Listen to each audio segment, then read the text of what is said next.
Chers amis, bonjour, très heureux de vous retrouver dans cette émission Réflexion. Aujourd'hui, j'ai le plaisir de me retrouver avec un frère, un ami, un serviteur de Dieu, Jean-Pierre Sordet. Jean-Pierre, bienvenue ici dans la région de Royan. Merci beaucoup Yves, et je profite aussi de saluer tous les spectateurs, auditeurs. C'est avec joie que je suis là avec toi dans ce cadre merveilleux. Ouais, nous sommes vraiment dans un cadre ensoleillé. On va s'entretenir sur la grâce de Dieu, oui, sur des aspects que tu as découverts, que nous découvrons au fil du temps, oui. Et en découvrant toutes ces richesses concernant l'œuvre de Christ dans notre vie, combien nous pouvons dire la bonté de Dieu se renouvelle chaque jour. Oui.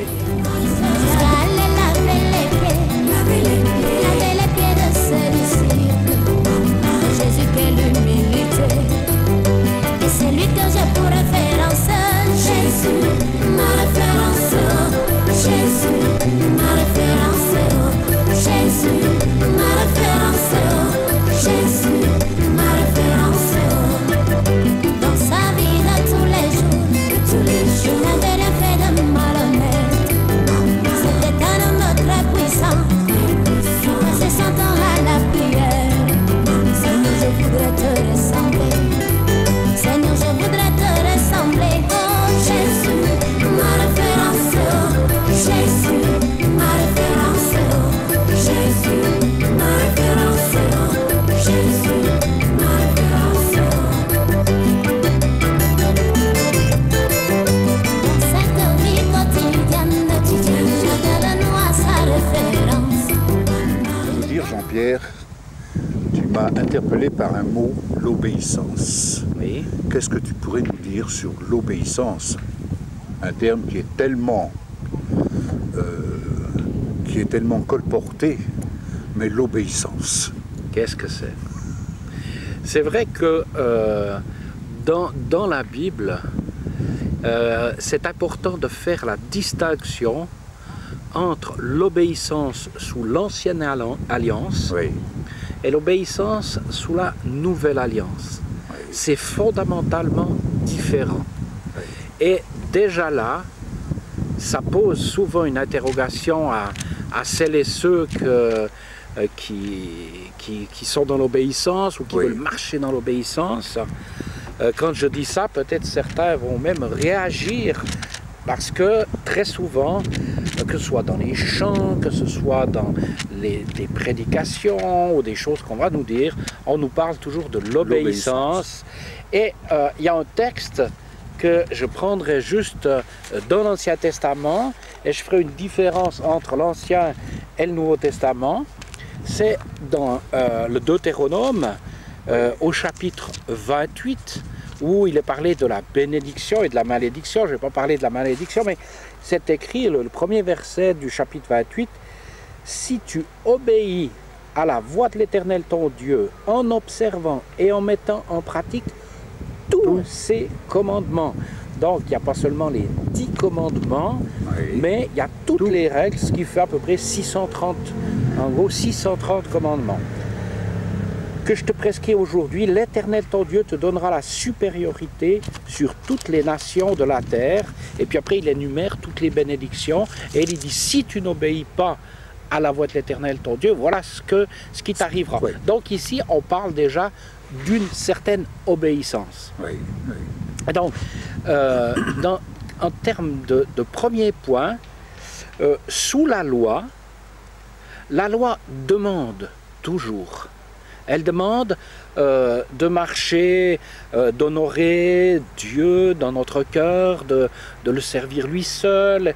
On pourrait citer les différents commandements, mais elle nous demande quelque chose. Et si on ne le fait pas, c'est comme l'épée de Damoclès, ça nous tombe dessus. Ça nous tombe dessus. Voilà. Et malheureusement, je dis malheureusement parce qu'on s'aperçoit qu'aujourd'hui, dans notre génération, à notre époque, quand on dit à quelqu'un si tu n'obéis pas, voilà ce qui va t'arriver. Et quand il arrive quelque chose de désastreux, ah mais tu n'avais qu'à obéir. Voilà. Mais est-ce que ce n'est pas un peu trop facile? Ben, cette façon de voir les choses fait appel à, je dirais, notre détermination, fait appel à mettre en pratique ce que Dieu dit. Oui. Et on a l'impression, quand les gens nous disent ça, on a l'impression qu'eux, ils arrivent à le faire. À le faire. Alors, on pourrait dire qu'il y a deux questions qui peuvent être sous-jacentes à cela. La première, de dire, oui, sans que Dieu soit dans notre vie, sans que le Christ soit dans notre vie, on n'y arrive pas. Oui. Mais quand le Christ est dans notre vie, on y arrive. Ce qui n'est pas Ce qui est totalement faux. faux. Ouais. Il faut appeler un chat un chat. La personne qui peut me dire que dans toutes ces journées, déjà simplement au niveau des pensées, Oui. tout est parfait, tout est réglé. Au niveau de la bouche, tout est impeccable. Mais celle qui me dit ça, je la connais pas. Je connais une seule personne qui a été capable. Oui. C'est le Christ. C'est le Christ, c'est Jésus. Donc, quand on parle d'obéissance aujourd'hui, Oui. mais on parle d'obéissance sous-entendu par rapport à la loi. C'est toujours pratiquement comme cela. C'est rare que j'écoute des gens, quand ils parlent d'obéissance, de voir ce que Jésus est venu apporter comme autre façon de vivre, Oui. et où l'obéissance est complètement différente depuis la venue du Christ. Oui. Avant, c'est si tu ne mets pas en pratique ces choses, il va t'arriver des tuiles et des malheurs. D'où un problème grave, je dirais, dans l'Église. Une étude a été faite qui est très parlante. Où est-ce qu'il y a plus de malades? Eh bien, on pourrait se dire, à tel ou tel endroit, ou Ouais. tel... eh bien, c'est dans l'Église qu'il y a le plus de l'Église. malades, parce que c'est là où il y a le plus de condamnation. Ouais.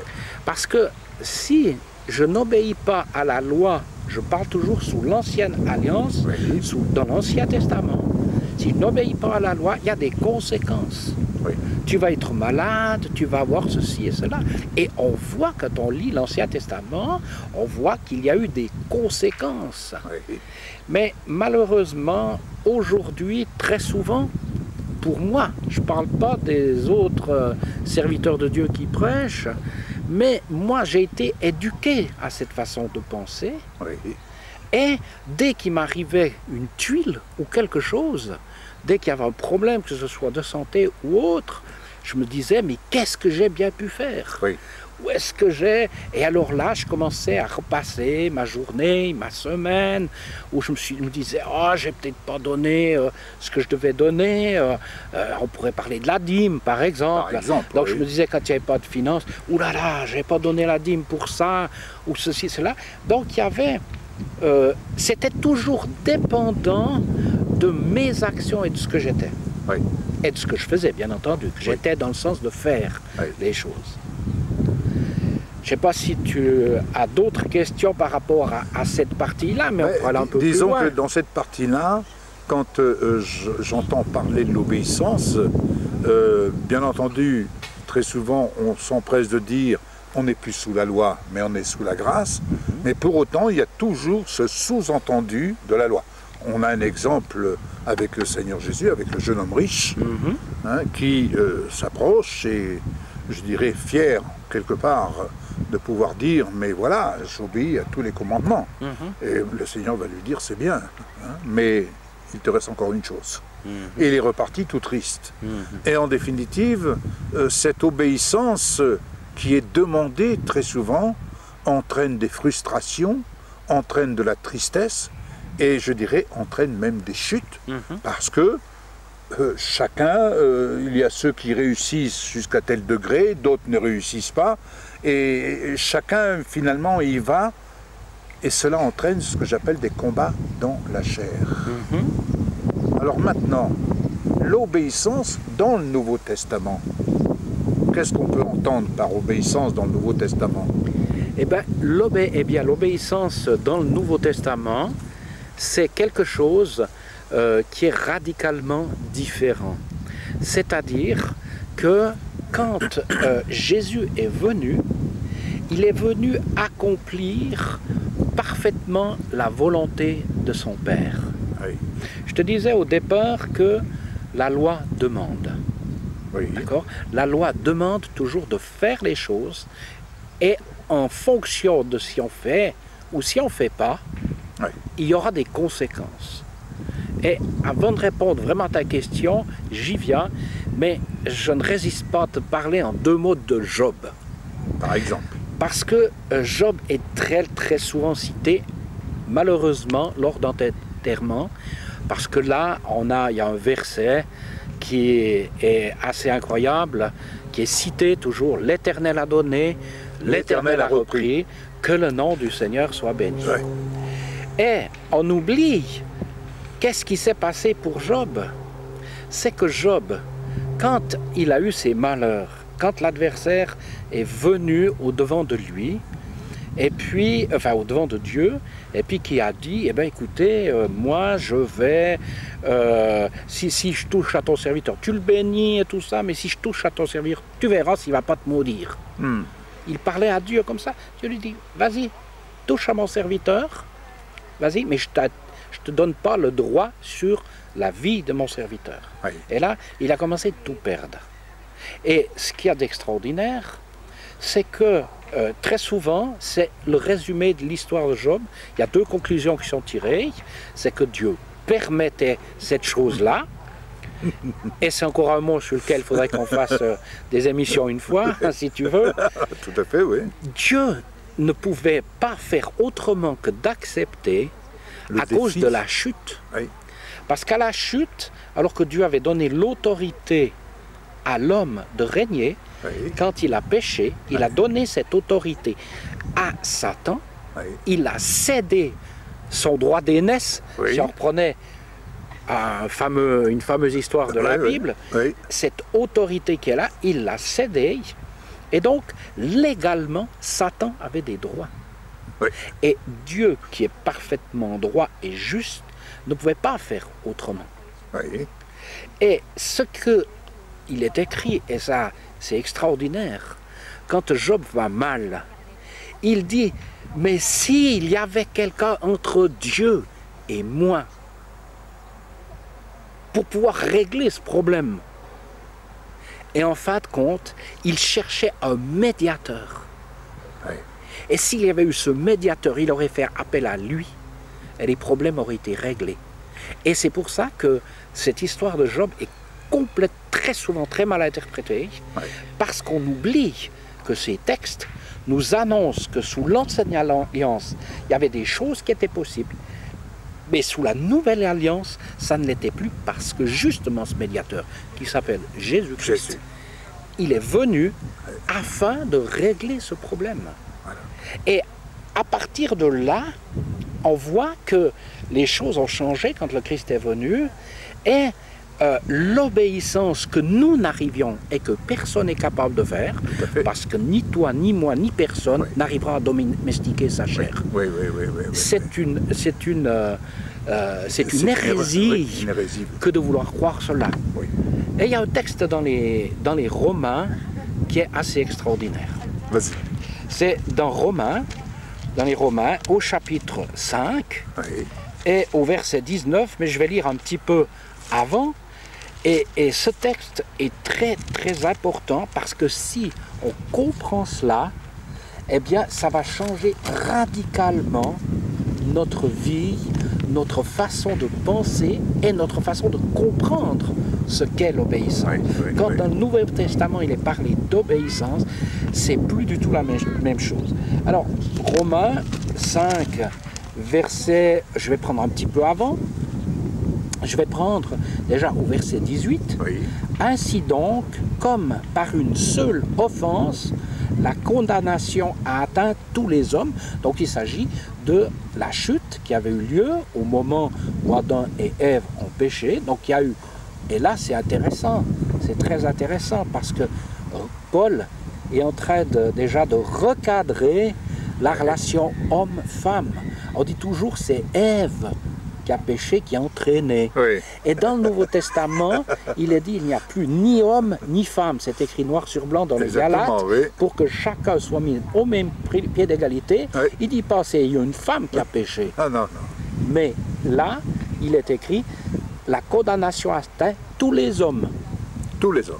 c'est-à-dire tous les êtres humains. De même, par un seul acte de justice, la justification qui donne la vie s'étend à tous les hommes. On pourrait parler de la Sans justice. exception. Sans exception. Et là, on pourrait parler de la justification.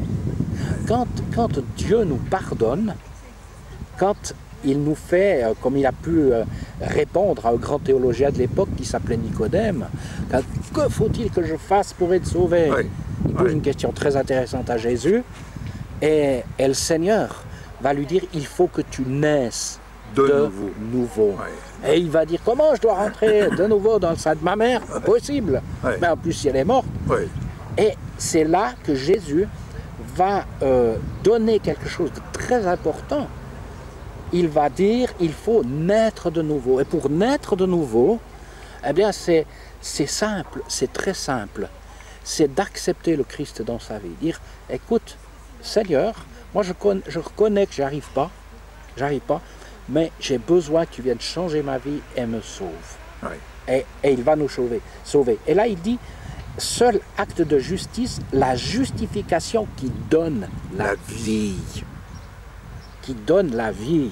C'est extraordinaire. C'est parce que nous sommes justifiés par le sang de Jésus que la vie s'étend à tous les hommes.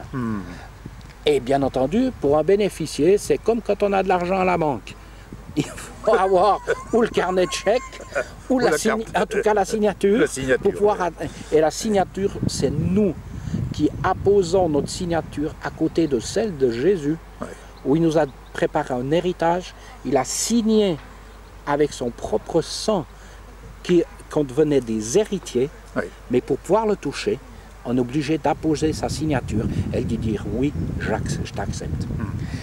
Car comme par la désobéissance d'un seul homme, là encore il est parlé d'un seul homme, beaucoup ont été rendus pécheurs, de même par l'obéissance d'un seul homme, beaucoup seront rendus justes.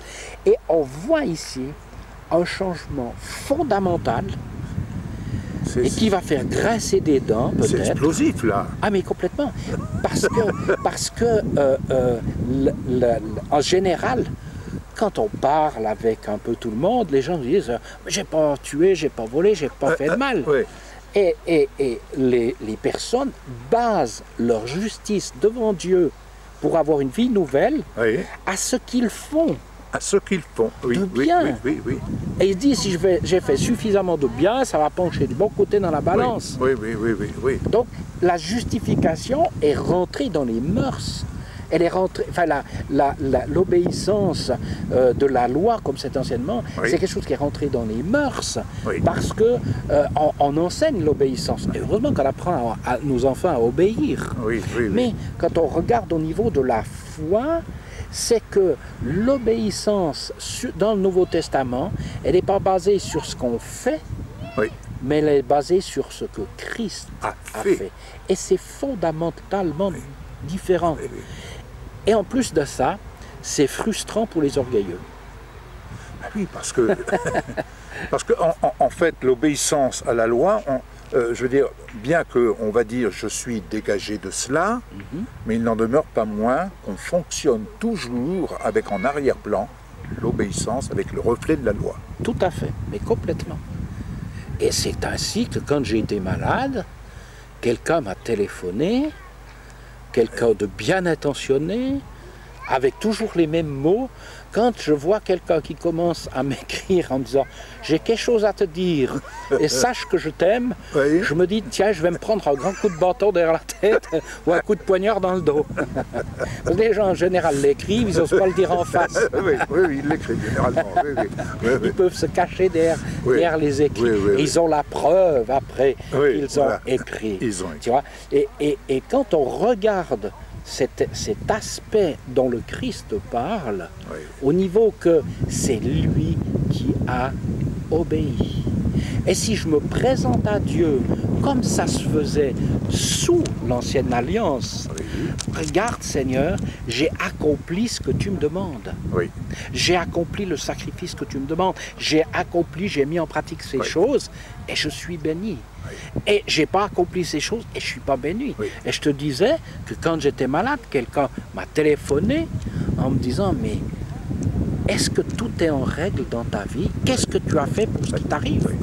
C'est-à-dire que cette personne se référait à Deutéronome 28 dont on parlait, où il est parlé de la loi et des conséquences de la transgression de la loi. Oui, oui, oui. Et donc, ça voulait dire tu n'as pas obéi à toute la loi, et ce qui t'arrive, c'est une punition, c'est un jugement de la part de Dieu. Oui, oui. Et ce qu'il y a de dramatique pour ceux qui ont ce genre de raisonnement-là, c'est que c'est ce qu'on appelle l'esprit de l'antichrist dans la Bible.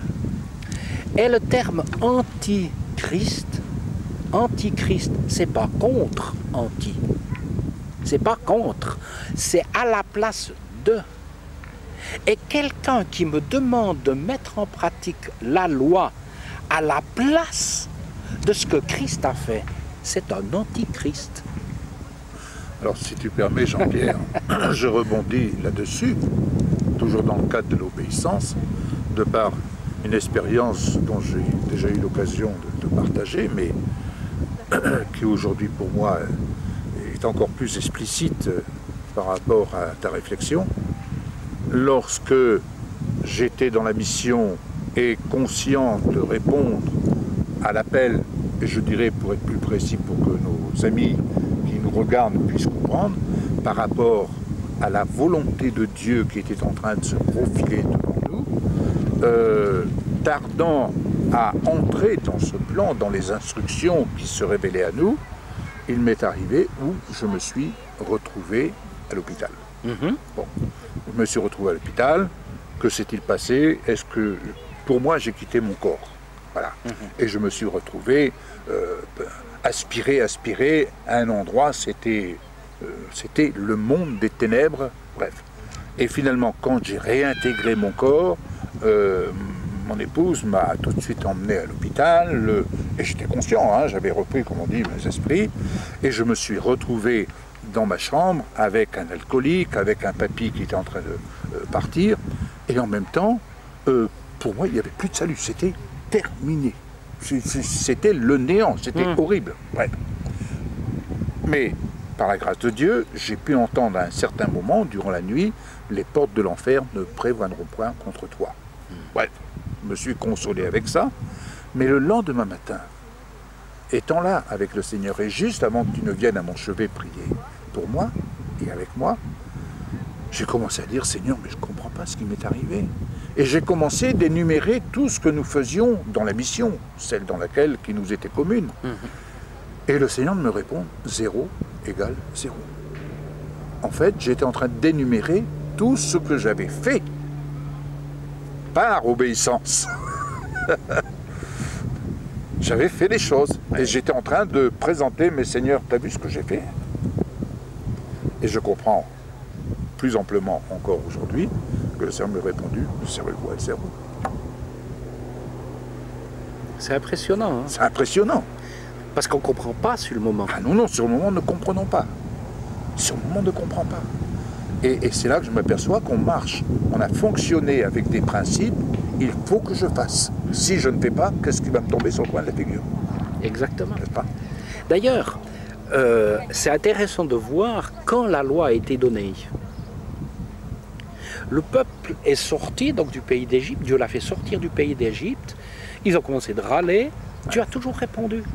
Dieu n'a jamais, il n'y a jamais eu de conséquences je dirais, de conséquences physiques ou des problèmes qu'ils ont rencontrés parce que Dieu se mettait en colère contre eux.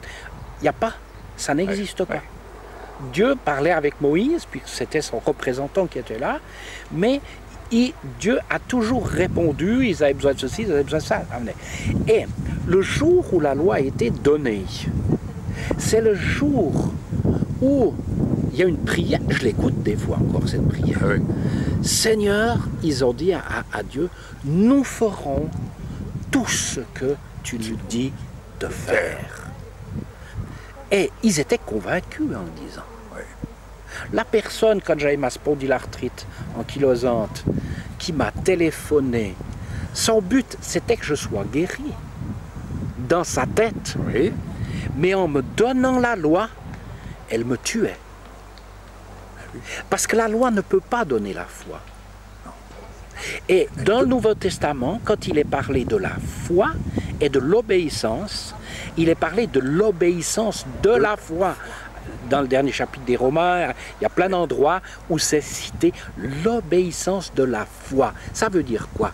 Ça veut dire obéir par la foi, ça veut dire c'est de croire, puisque la foi est la substance des choses qu'on espère, et la substance, c'est quoi? C'est ce que je mets déjà dans ma bouche et que je vais parler. Oui. Hein. Si tu confesses le nom du Seigneur, tu seras sauvé. Oui.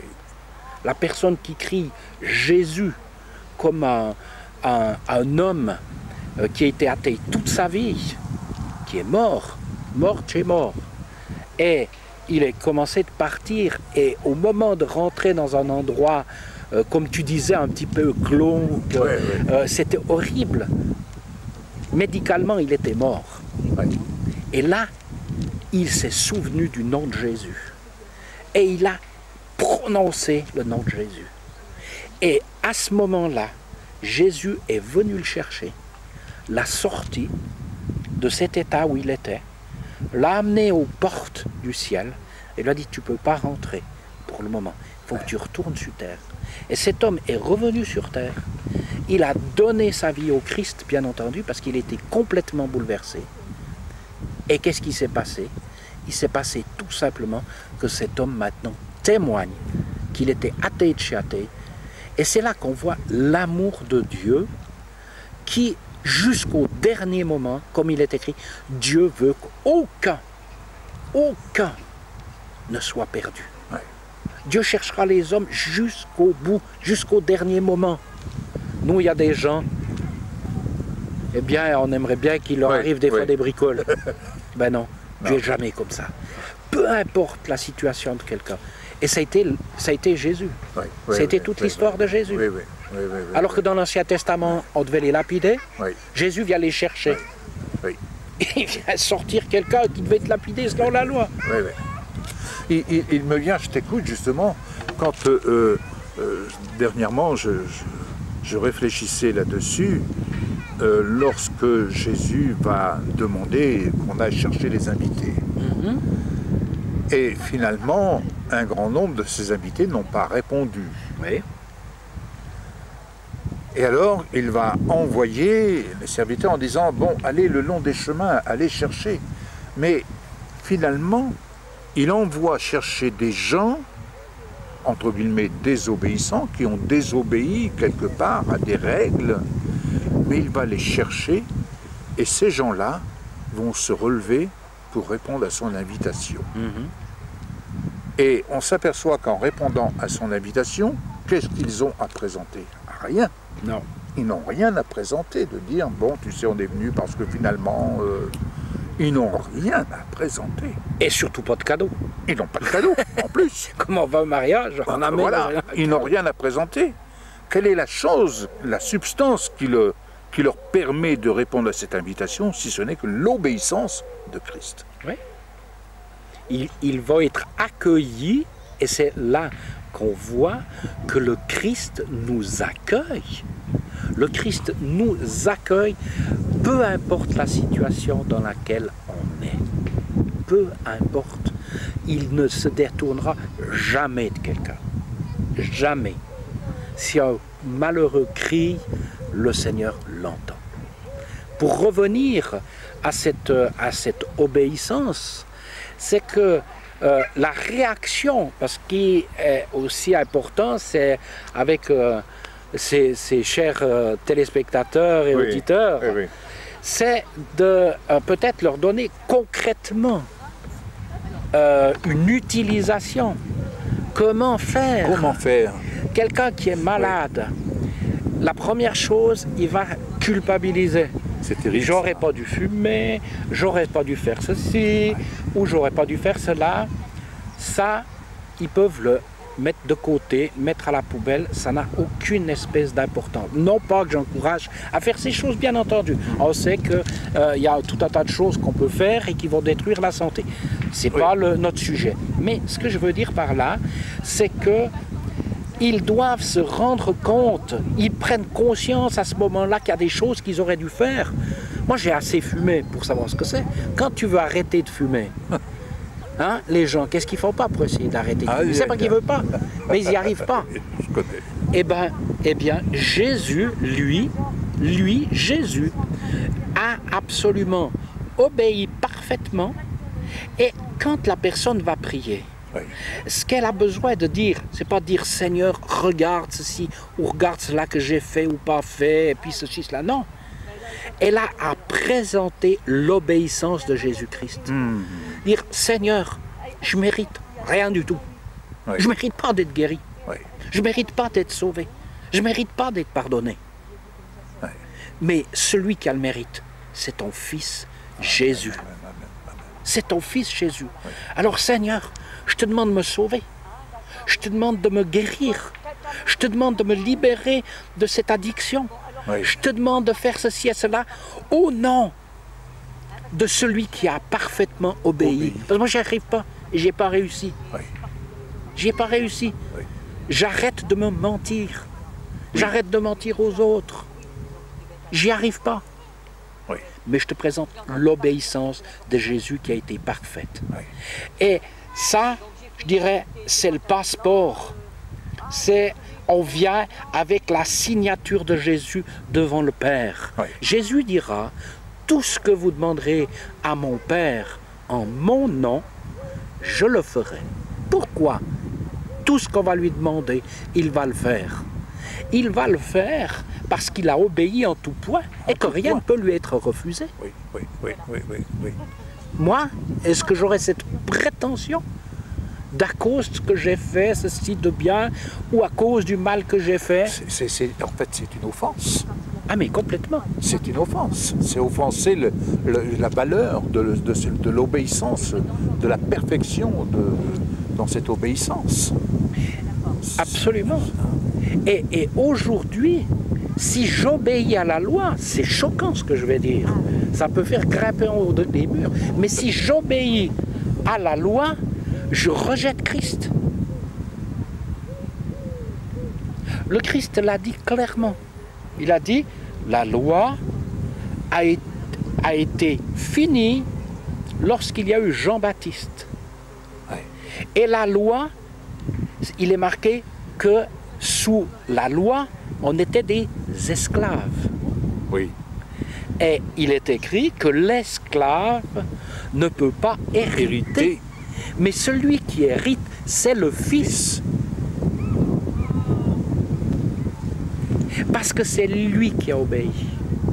Et tu vois, j'ai prêché des choses, j'ai mis des jougs sur les gens. J'ai mis des jougs sur les gens dans des prédications que je croyais inspirées, en les mettant sous la loi, en les condamnant, sous des principes légalistes. Et c'était complètement faux. C'est écrit aussi dans les Romains que la loi a été donnée afin que le péché prolifère. Si j'enseigne la loi, je pousse les gens à pécher. Alors la loi est mauvaise? Non, elle est parfaite. Mais c'est ça. Elle révèle la nature. Voilà, elle était donnée, non pas pour qu'on ait un code de conduite comme tout le monde l'a cru, même si c'était le meilleur des codes de conduite entre nous, soit dit. Il ne s'agit pas de dire que c'est faux, elle est parfaite la loi. Mais elle a révélé à l'homme qui ose se regarder en face dans une glace, dire, moi j'y arrive pas, point barre. J'arrive peut-être, j'ai peut-être pas fait ceci ou j'ai pas fait cela. Et ça, tu l'as fait?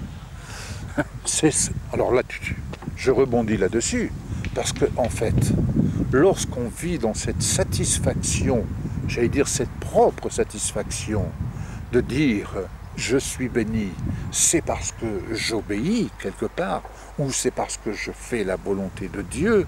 Et on s'imagine dans cette perfection par rapport à ce que nous faisons, par rapport à certains codes que nous mettons en application par rapport à la loi, n'est-ce pas?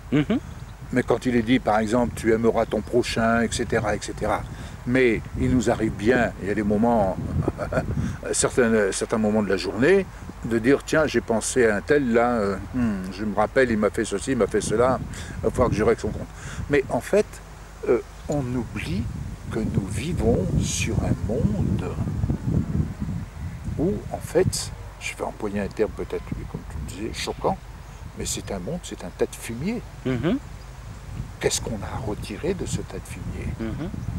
Or, l'obéissance du Christ, lorsqu'on est centré sur l'obéissance du Christ, nous n'avons plus rien à attendre de ce que nous faisons, mais nous attendons tout de lui et en toutes circonstances. Et en attendant tout de lui et en toutes circonstances, la vie refleurit.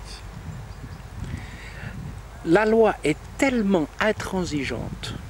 La loi est tellement intransigeante parce que, en parlant de la justice de Dieu sous l'Ancienne Alliance, la justice de Dieu, elle était parfaite. C'est-à-dire que ça ne mérite pas une virgule. Et on voit que quand on prend la loi, il faut la prendre jusqu'au bout. Oui. Et cette loi, quand on la prend jusqu'au bout, elle est intransigeante.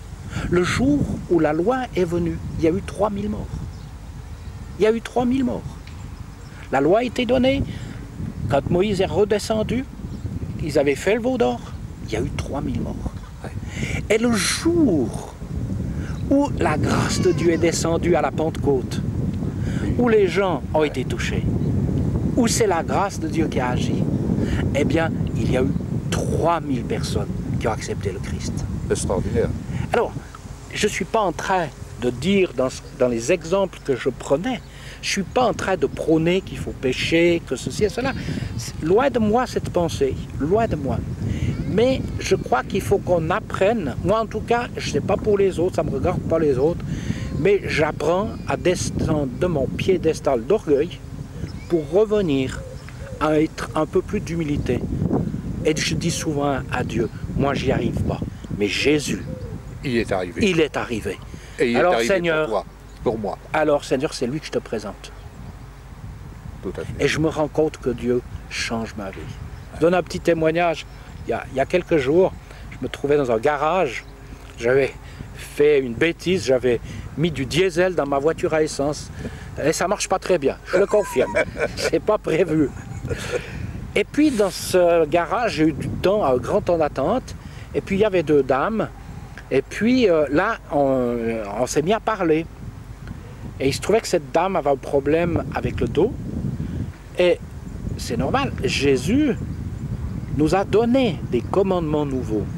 Et il y en a un, il n'a pas dit « demandez-moi d'aller guérir les malades ».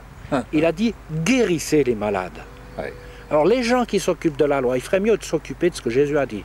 Ouais. Et quand ils vont essayer de guérir les malades, déjà d'oser prier pour les malades, d'aller se mouiller, déjà ils vont fermer souvent leur bouche, ils vont se dire « ok, j'ai besoin de l'obéissance de Jésus. Oui. J'ai besoin de la justice de Jésus. » Oui, oui.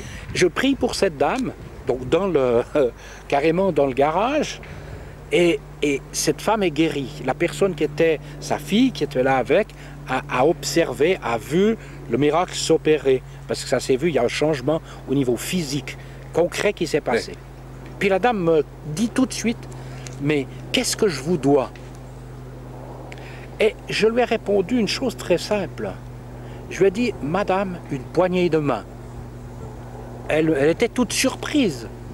J'ai dit, mais vous savez, j'ai reçu gratuitement le salut.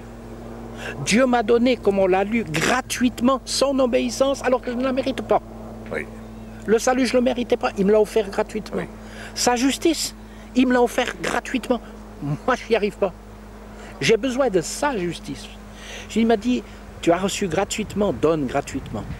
Puis j'ai posé une simple question à cette dame, je lui ai dit, quand le facteur vient, est-ce que vous surveillez derrière votre fenêtre? Est-ce que vous regardez quand il arrive pour vite descendre, lui demander combien vous lui devez pour mettre les lettres dans votre boîte aux lettres? Est-ce que vous faites ça? Elle dit, ben non, parce qu'il est payé tout ça. Ben je dis, moi je suis la même chose.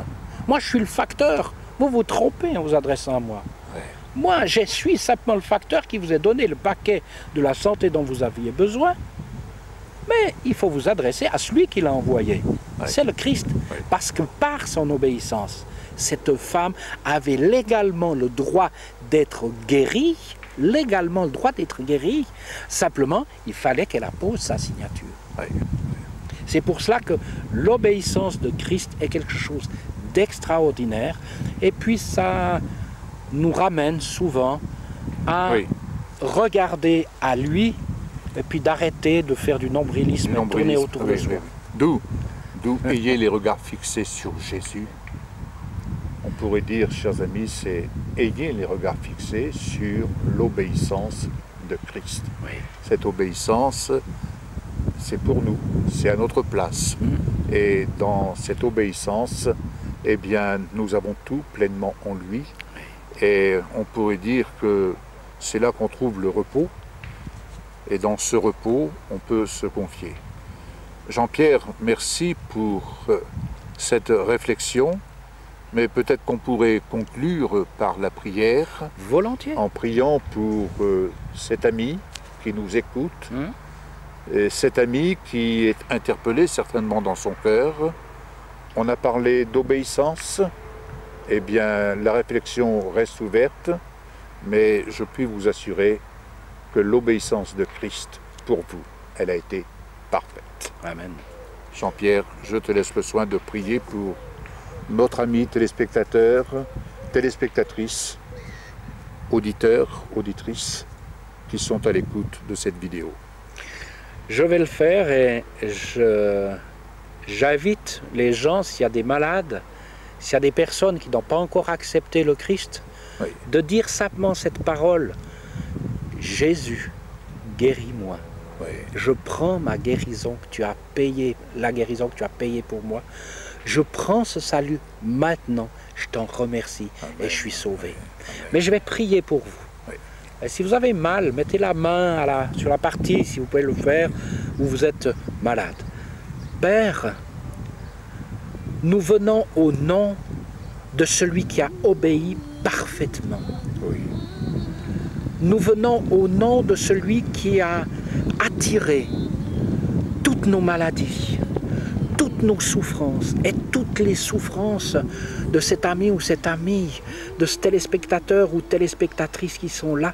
Tu as tout pris sur toi. C'est toi qui as payé pour eux, comme tu as payé pour ton serviteur, comme tu as payé pour moi. Oui, oui. Tu as payé complètement, tu as tout attiré sur toi. Toute ta colère, toute ta fureur contre le mal que nous avions fait, eh bien Jésus a accepté que ça tombe sur lui. Alors Père, nous te remercions et au nom de Jésus, nous prenons maintenant dans le ciel cette santé dont la personne a besoin, que ce soit pour son dos, que ce soit pour son poignet, que ce soit pour sa tête, que ce soit pour des parties de son corps interne, que ce soit au niveau des articulations. Nous prenons cette guérison. Et Père, nous disons, nous la prenons parce que c'est au nom de Jésus que nous la prenons et c'est au nom de Jésus que je la donne. Je la donne aux malades. Oui. Je la donne à ceux qui en ont peut-être marre de la vie. Oui, et je la donne aussi à ceux qui vont bien, qui sont en pleine forme, mais qui ont besoin d'inspiration, d'aller plus loin. Oui. Et là encore, tu es le Créateur et tu agis. Oui. Alors soyez bénis. Je vous bénis au nom de Jésus-Christ. Amen. Amen. Mon bouclier, la force qui me sauve, ma haute retraite. Je t'aime, Éternel, tu es force. Éternellement rocher, ma forteresse, mon libérateur, mon Dieu, en qui je trouve un abri. Tu es mon bouclier, la force qui me sauve, ma haute retraite. Il y a un abri sûr, oh Seigneur. Ma haute retraite, je ne chancellerai pas.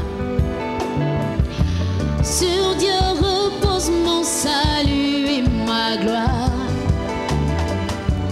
Le rocher de ma force est mon refuge. Étant Yahvé mon Dieu, en tout temps peuple, confiez-vous en lui.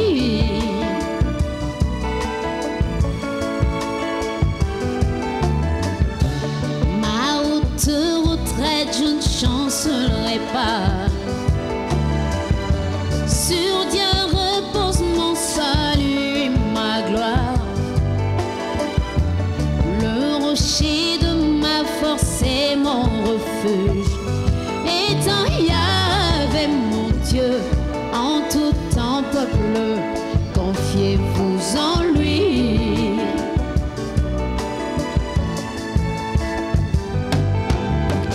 Je t'aime, Éternel, tu es ma force. Éternellement rocher, ma forteresse, mon libérateur, mon Dieu, en qui je trouve un abri. Mon bouclier, la force qui me sauve, ma haute retraite. Je t'aime, Éternel, tu es ma force.